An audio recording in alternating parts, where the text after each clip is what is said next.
Each month on Smart Medicine, we give you the chance to ask the expert. And this month's topic, hereditary colorectal cancer. Our guest today is hematologist and oncologist from the West Clinic, Dr. Brad Summer. Dr. Summer, thanks for joining us today. Thanks for having me. And our topic today is hereditary colorectal cancer. What is that?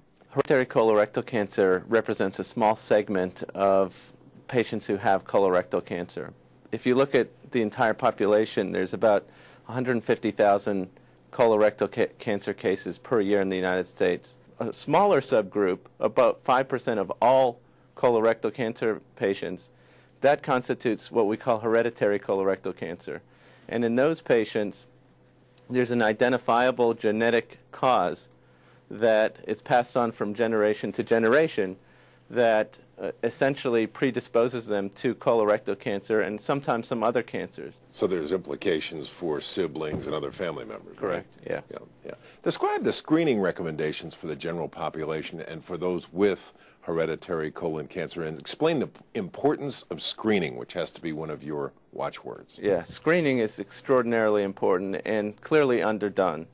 The importance of screening is if a cancer can be found, particularly a colorectal cancer can be found before it even develops into a cancer, or at a situation where it's an earliest possible stage of colon cancer, then that represents the population that is the most likely to be cured of their cancer.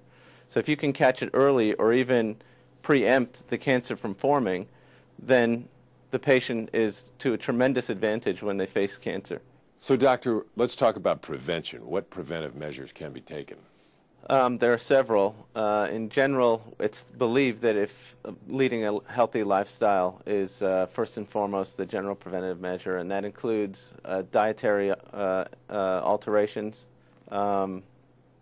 high-fiber diet, low-fat diet, low-saturated fat, reduce the amount of red meat in your diet,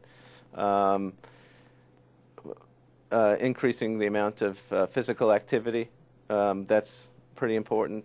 Of course, both of those things are not only important for colon cancer, but it's also important in general for a lot of other health reasons. Yeah, but also smoking. I mean, that's in many cancers also, but colon cancer also. Minimizing any exposure to tobacco, or eliminating, I should say, any exposure to tobacco,